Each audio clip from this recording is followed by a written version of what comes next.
महज 24 साल की उम्र थी उसकी और आंखों में सपने थे बैंक अधिकारी बनकर सरकारी नौकरी पाने की। मिडिल क्लास परिवार से था, इसलिए एक प्राइवेट नौकरी भी करती थी और साथ में बैंकिंग परीक्षा की तैयारी भी करती थी। हर दिन सुबह ऑफिस जाती थी और शाम को लौटकर तैयारी में जुट जाती थी। इसी बीच परिवार में खुशखबरी आई और उसकी बहन की शादी तय हो गई। सब कुछ ठीक चल रहा था कि अचानक एक तूफान आया और उसकी जिंदगी पूरी तरह से कभी न भूलने वाले दर्द में बदल गई। 28 अप्रैल 2022 का मनहूस दिन था। सुबह के लगभग 8:30 बज रहे थे जब साक्षी हर दिन की तरह तैयार होकर अपने ऑफिस जा रही थी। तभी वह अपने ऑफिस की बिल्डिंग की पहली मंजिल पर ही पहुंचती थी कि तभी पीछे से एक आदमी आया और उसके ऊपर तेजाब फेंक कर भाग गया। तेजाब की छींटों ने उसके हाथ, छाती, सिर, पीठ और पैर बुरी तरह जला दिए। बिल्डिंग में हड़कंप मच गया और साक्षी को तुरंत इलाज के लिए हॉस्पिटल ले जाया गया। मामले की खबर मिलने के बाद पुलिस की टीम भी हॉस्पिटल पहुंची। साक्षी भयंकर दर्द में थी,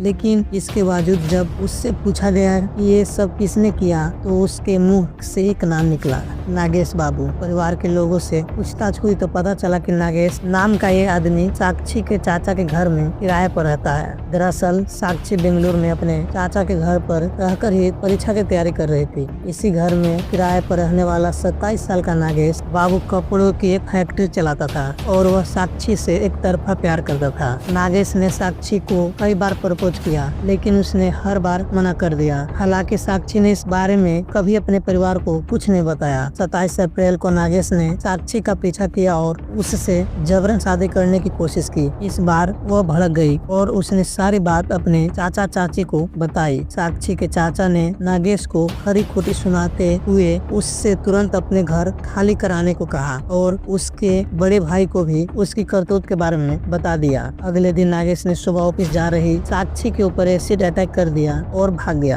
पुलिस ने साक्षी का बयान लेने के बाद बिल्डिंग में लगे सीसीटीवी कैमरे की फुटेज हासिल की और नागेश की तलाश शुरू कर दी। पुलिस के सामने ये पहला मामला था जिसमें आरोपी का नाम और हमले का मकसद पता था, लेकिन आरोपी फरार था। नागेश की तलाश के लिए पुलिस की टीमों ने पूरा शहर खंगाल डाला, लेकिन उसका कहीं कोई सुराग नहीं मिला। उसकी बहन और बड़े भाई को भी हिरासत में लेकर पूछताछ हुई और उन्हें भी नहीं पता था कि नागेश कहाँ छिपा है। नागेश के मोबाइल की लास्ट लोकेशन बेंगलुरु ग्रामीण के होसकोटे इलाके में मिली, जो तमिलनाडु बॉर्डर के पास है। उसने अपने भाई को आखिरी बार फोन किया था और इसके बाद अपना मोबाइल फेंक दिया। भागने से पहले वह अपनी फैक्ट्री की सभी मशीनें भी बेच गया था। वक्त बीत रहा था और नागेश के बारे में कहीं से कुछ पता नहीं चल पा रहा था। आंध्र प्रदेश, तेलंगाना, तमिलनाडु और केरल तक उसकी तलाश की गई, पर पुलिस के हाथ खाली थे। ऐसे में पुलिस ने लोगों से मदद मांगी और 4 मई को नागेश की 4 अलग अलग तस्वीरें जारी करते हुए उसके बारे में सुराग देने की अपील की और आखिरकार 2 हफ्ते बाद पुलिस को कोशिश रंग लाई। 13 मई 2022 को बेंगलुरु पुलिस को तमिलनाडु के तिरुवन्नामलाई जिले से एक लीड मिली। वहाँ एक आदमी ने लोकल थाने में पहुंचकर बताया कि उसने एक आश्रम में नागेश जैसे दिखने वाले एक साधु को देखा है। उसने कहा कि जो पोस्टर पुलिस ने जारी किए हैं उस साधु की शक्ल उससे मिलती जुलती है। खबर मिलते बेंगलुरु पुलिस ने 2 जवान सादा वर्दी में तिरुवन्नामलाई जिले के उस आश्रम में पहुंचे और नागेश को